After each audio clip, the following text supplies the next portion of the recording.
Hey guys, hope you people are doing good and welcome back to my channel. Weekend వచ్చింది, మండి తినాలనిపించింది. So నేను మా friend కలిసి మా హాస్టల్ దగ్గరలోనే ఉన్న మండి కింగ్ అయితే వచ్చేసాం.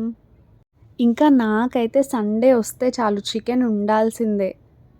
ఈ రెస్టారెంట్లో స్పెషల్ డిష్ ఏంటో ఇక్కడ ఎంట్రన్స్లోనే డిస్ప్లేలో పెట్టేశారు. అండ్ ఇక్కడ అంబియన్స్ అయితే సింపుల్గా ఇలా ఉంటుంది. ఇక్కడ ఆల్రెడీ నేను ఒక 3-4 టైమ్స్ తిన్నాను. నాకైతే ఇక్కడ చాలా ఇష్టం. టేస్ట్ అయితే సూపర్ ఉంటుంది. ఇంకా వెళ్ళి అలా కూర్చొని వేడి వేడి సూప్ అయితే ఎంజాయ్ చేశా. మీలో ఎంతమందికి వింటర్స్లో ఇలా సూప్ తాగడం అంటే ఇష్టం? Let me know in the comment section. Mostly అన్ని మండీస్లో ఫస్ట్ కాంప్లిమెంటరీ సూపే ఇస్తారు, మీ అందరికీ తెలిసే ఉంటుంది. మేబీ సూప్ తాగి రిఫ్రెషింగ్గా ఫీల్ అవుతామని కావచ్చు అనేది నా ఒపీనియన్. ఎగ్జాక్ట్ రీజన్ ఎవరికైనా తెలిస్తే చెప్పండి. Now let's explore the mandi kings menu. Different kind of options అయితే ఉన్నాయి. Mandi with chicken, mandi with lamb and also mandi with fish. Some side dishes and extras కూడా ఉన్నాయి.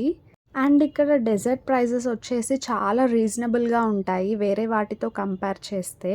అండ్ టేస్ట్ కూడా బాగుంటాయి. మేమైతే చికెన్ ఫ్రై మండి order చేసాము. Price వచ్చేసి 420 rupees. And chicken texture అయితే చాలా బాగుంది, చాలా సాఫ్ట్గా ఉంది. మేయో టేస్టే కొంచెం ఎప్పటిలాగా అనిపించలేదు, బట్ ఇట్స్ స్టిల్ గుడ్. ఆ పీస్ని రైస్లో మిక్స్ చేసుకొని తింటే వావ్, అసలు ఎంత టేస్టీగా ఉందో. క్వాంటిటీ వైజ్ ఇద్దరికి హ్యాపీగా సఫిషియంట్ అవుతుంది. మండి తిన్నాక డెజర్ట్లో ఆప్రికాట్ డిలైట్ అయితే ఆర్డర్ చేశాము. And it was good, decent. ఓవరాల్గా నా డెలిషియస్ లంచ్ అయితే ఇలా కంప్లీట్ అయిపోయింది. So that's all for today. See you guys in my next video. Bye, take care.